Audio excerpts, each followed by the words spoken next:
सिद्धि की शादी के बाद वो ससुराल चली जाती है। पीछे रह जाती है भाभी रानी। सिद्धि के ससुराल जाते ही भाभी कहती है, अरे वाह जी वाह, सारे कपड़े मेरे। हाय रे पैंट, अरे वाह वाह, मजा आ जाएगा। अरे ये सिद्धि की अलमारी के सामने खड़े होकर क्या बड़बड़ा रही है? जा जाकर देख मेहमानों को विदाई की मिठाई मिली कि नहीं। अब हाँ हाँ माँ जी, क्यों नहीं, लेकिन पहले कपड़े तो बदल लूं। अब रानी आ जाती है सिद्धि के उन कपड़ों में जो वो ससुराल जाने से पहले घर छोड़ जाती है।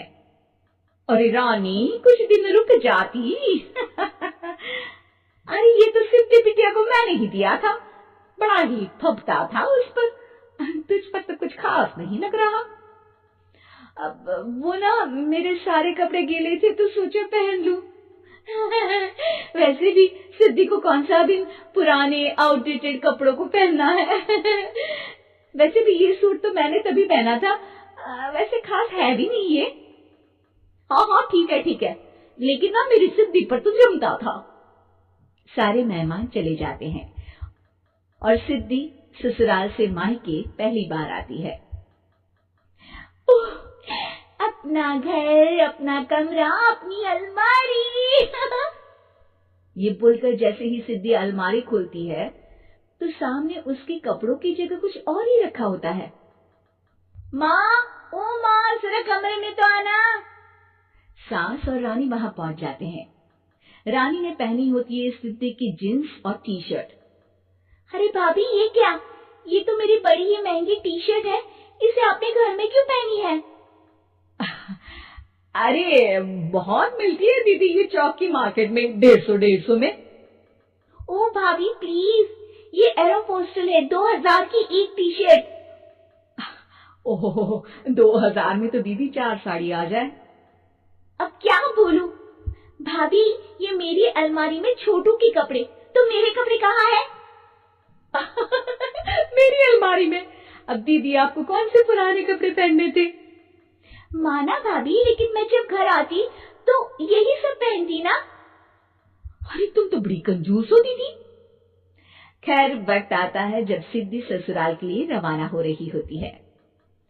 अरे रानी, अंदर से सिद्धि का गिफ्ट ले आ, लड़की पहली बार ससुराल से मायके आई है। रानी अंदर जाती है और एक सिंपल सी साड़ी लेकर बाहर आ जाती है। ये लीजिए माँ जी। सास बेटी को गिफ्ट देकर ससुराल भेजती है। अगले दिन रानी एक सुंदर सी साड़ी पहनकर सामने आती है। अरे रानी, ये तो वो साड़ी है जो मैंने सिद्धि को देने के लिए दी थी जब वो ससुराल ले जाती, लेकिन ये तूने कैसे पहन ली? अरे माँ जी, ये साड़ी तो मुझे बहुत पहले से ही पसंद थी, लेकिन चिंता ना करिए, मैंने सिद्धि के लिए भी अच्छी सी साड़ी दी है। हाँ।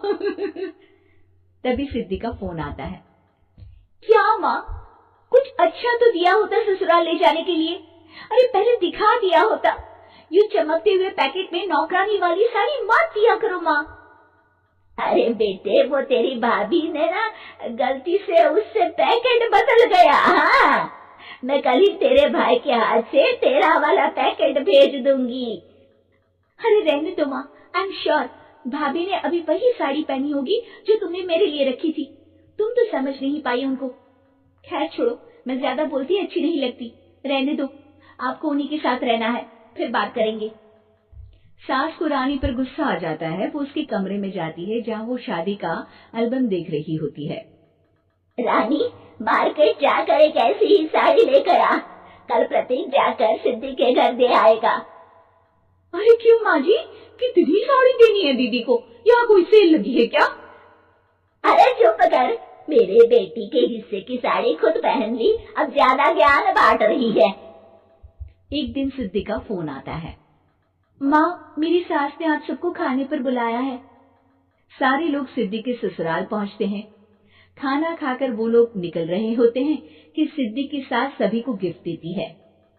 अरे बहन जी, बेटी के घर का खाना खा लिया, यही बहुत है जो आप ऊपर से गिफ्ट भी दे रही है। अरे बहन जी, आप भी कहाँ इन बातों पर विश्वास कर रही हैं। सास सभी को गिफ्ट देती है, लेकिन रानी को जो साड़ी देती है वो अजीब सी हरे रंग की लाल रंग की बड़ी छाप वाली होती है। अरे छी, ये कौन पहनेगा? सासू माँ को तो जरी वाली इतनी सुंदर, और मेरे लिए ये नौकरानी वाली। अरे भाभी, दरअसल मैं जब भी घर आती थी आप वापसी में ऐसी ही साड़ी देती थी ना, तो माँ ने सोचा कि आपको आपकी पसंद की ही साड़ी क्यों ना दी जाए। बेचारी रानी, बोलती भी तो क्या। सिद्धि और सास रानी का चेहरा देखकर हंसने लगती है, तो रानी समझ जाती है कि अपने ही बिछाए जाल में वो फंस चुकी है।